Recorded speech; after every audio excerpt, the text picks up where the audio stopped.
Nous poursuivons l'étude du célèbre recueil d'enseignements de Jésus appelé le Sermon sur la montagne. Jésus a passé la majeure partie de son temps avec les personnes qualifiées de pauvres et insignifiantes de son époque. Il a affirmé que Dieu sauverait le monde par lui, en commençant avec eux. De quoi Dieu sauvait-il le monde? Eh bien, il nous sauvait du monde tel que nous l'avons créé par notre égoïsme et notre mépris des autres et qui conduit à la violence pour nous transposer vers des communautés d'amour et de respect absolu. Jésus a décrit ce mode de vie en utilisant un ancien mot biblique, justice. Un juste est une personne qui fait constamment ce qui est juste aux yeux de Dieu et des autres également. Jésus dit que ceux qui vivent ainsi entreront dans le royaume des cieux. Ok, mais la vie est compliquée. Dans une situation donnée, comment sommes-nous censés identifier ce qui est juste pour tout le monde? Oui, telle est la question. Rappelle-toi, Jésus était un Israélite et le peuple d'Israël avait une réponse toute faite à cette question, qui était simple et profonde.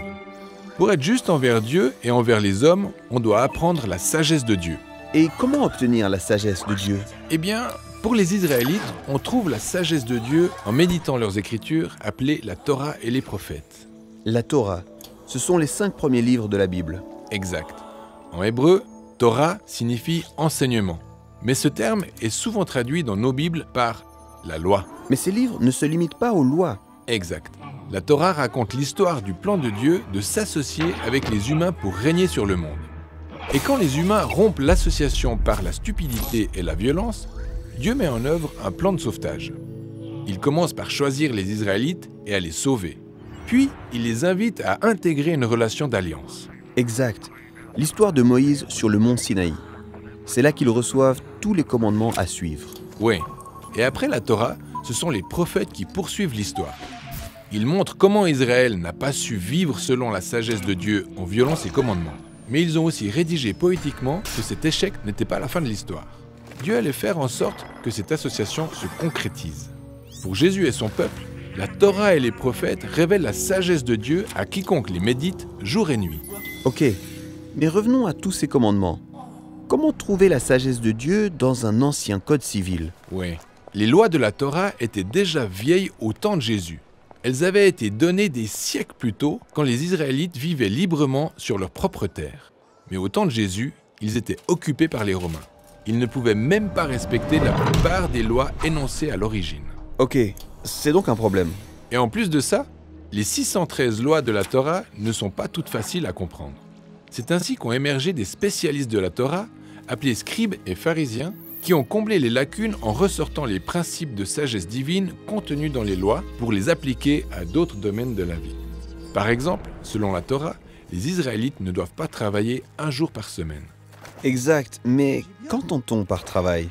Eh bien, la Torah ne donne pas de définition claire. Les scribes ont donc étudié les Écritures et dressé une liste détaillée à laquelle les gens pouvaient se conformer. Ils appliquent la sagesse de Dieu à leur quotidien pour pratiquer la justice devant Dieu et devant les autres. Exact. Ces spécialistes de la loi n'étaient pas toujours d'accord entre eux, alors Jésus s'immisçait souvent dans leurs débats où il était tantôt d'accord avec les scribes et les pharisiens et tantôt en désaccord avec eux. Ce qui les inquiétait. Et si Jésus ne prenait pas la Torah et les prophètes suffisamment au sérieux? C'est pourquoi Jésus répond à cette préoccupation dans le Sermon sur la montagne en disant « Ne pensez pas que je sois venu supprimer la Torah ou les prophètes. Je ne suis pas venu pour les supprimer, mais pour leur donner tout leur sens. » Ça veut dire quoi? Jésus est venu donner tout leur sens à la Torah et aux prophètes. Rappelons-nous que les Écritures racontent l'histoire du plan de Dieu de s'associer à Israël et toute l'humanité pour régner sur le monde. Et Jésus a affirmé qu'il poursuivait cette histoire en montrant comment être juste et vivre selon la sagesse de Dieu. Sacrée affirmation. Oui, Jésus a même dit que sa vision de la justice était plus conforme à la sagesse de Dieu que celle de tous ses contemporains. Il a dit « Si votre justice ne surpasse pas de loin celle des scribes et des pharisiens, vous n'entrerez pas dans le royaume des cieux. » C'est fort quand même. En effet, mais on va voir que Jésus offre une magnifique et audacieuse vision de la vie humaine. Comment bâtir des communautés saines, réparer des relations brisées et comment transformer l'hostilité en honneur et en respect. C'est très bien, mais peux-tu me donner un exemple? En fait, c'est exactement ce que Jésus va faire, en 6 études de cas. Chaque fois, il cite un commandement de la Torah et explique en quoi il révèle la sagesse de Dieu pour que nous puissions apprendre à toujours aimer Dieu et à faire ce qui est juste pour notre prochain.